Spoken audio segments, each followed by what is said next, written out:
July 19th in the Bronx, New York, community members and civil rights activists joined the family of Ramarley Graham, an unarmed African-American teenager shot by police in his own home earlier this year, to hold a vigil and demand justice for his killing. The latest call for justice comes in the heels of new data that shows 120 African Americans have lost their lives through extrajudicial killings this year. On February 1st, police officers broke into Graham's home without a warrant and shot and killed him in his bathroom. Officers said they thought Graham had a gun. No weapon was found. Jeffrey Emden is an attorney for the Graham family. Ramarley Graham is a victim of an aggressive police tactic. Had he been stopped in the street, we believe that would have been a stop and frisk as well. And the family is now engaged in a grassroots campaign to raise awareness of rights, of what the police tactics are and what could be done to stop them. And this is the 18th of 18 vigils that we've conducted that commemorate 18 years of Ramarley being on this planet. Richard Hastings got to go! Richard Hastings got to go! The march began at the Graham residence, then stopped at the local 47th precinct, where Richard Haste, the officer charged with manslaughter for killing Graham, was stationed. Haste pleaded not guilty and the case goes to trial in September. In a statement, the police union said, "We look forward to a complete review of the facts in this case, which will demonstrate that this police officer believed that he was pursuing an armed felon who bolted rather than be caught with an illegal gun." With the Ramarley case, it's good that we keep the pressure up because we keep on reminding people that this issue hasn't gone away.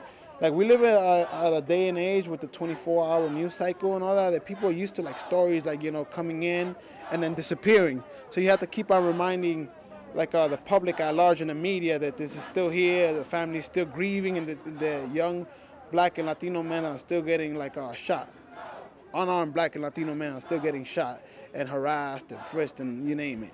Graham's family and supporters have been critical of how the police have handled the case. Graham's grandmother was detained for 7 hours after his killing, and despite the indictment of Haste, supporters have maintained their calls for other officers in his unit to also be criminally charged over their involvement.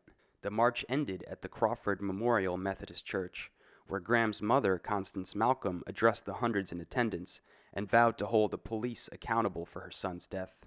They have 3 things on their car: courtesy, respect, professionalism. Those are 3 things they have in their car. And they haven't demonstrated none of that. None of those 3 things. And they expect us, as people, as citizens of this country, to respect them. Respect goes both ways. You want me to respect you, you have to respect me.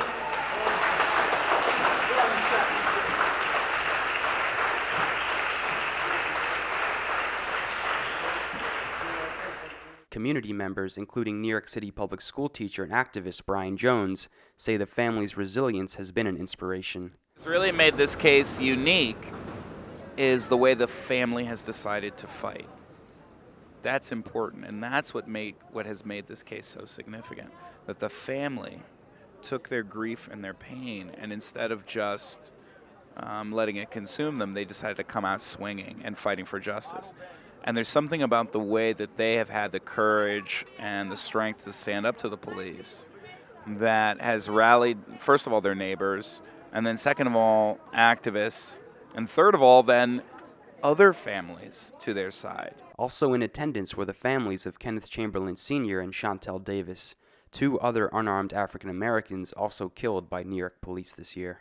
So that now they are a source of strength, a source of organizing, a source of knowledge and experience for other families who find themselves in the same situations. The Chamberlain, Davis, and Graham cases are just 3 of a much broader pattern of killings of African Americans. In the first 6 months of 2012, at least 120 African Americans have been killed by police, security guards, or self-appointed law enforcers. The majority of them were under the age of 31, and about 46% were unarmed. Activist and scholar Rosa Clemente is with the Malcolm X grassroots movement, which released a report that calls these deaths extrajudicial killings. Particularly young people of color are not safe in their communities, and not safe because of other social, environmental, economic factors, but are literally not safe from the people that are paid to, quote, have courtesy, professionalism, respect, or are there to serve and protect. And that in most of these cases, a cop is not indicted. If they are indicted, they usually walk free. The Malcolm X grassroots movement calls the killing of black people systemic and a human rights crisis that needs to be immediately addressed. What this report is showing is not only the statistics that we point out, right, but it's showing the complete, total disregard for the humanity of particularly African American young people, and I'm sure Latino and Latina young people as well.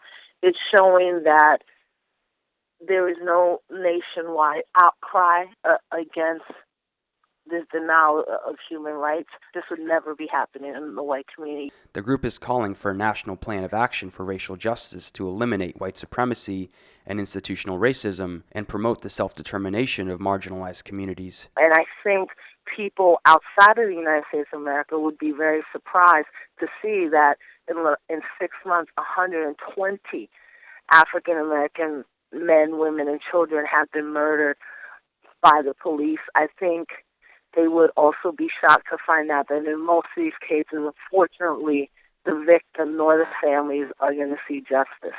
This has to become a nationwide discourse, particularly within progressive communities, particularly in the progressive media institutions or movements. And as well, the report, we're asking that the Department of Justice investigate as well, which means we are going to enter in the dialogue of the electoral political season.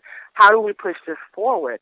Democrats are not going to respond. Republicans are not responding. And to be honest, the Green Party hasn't responded to this report the way they should. Clemente and supporters of the Graham family say it will take sustained grassroots organizing to raise awareness of police killings of people of color and to hold police accountable when they do. Reporting for The Real News and FSRN, this is Jesselyn Noor in New York.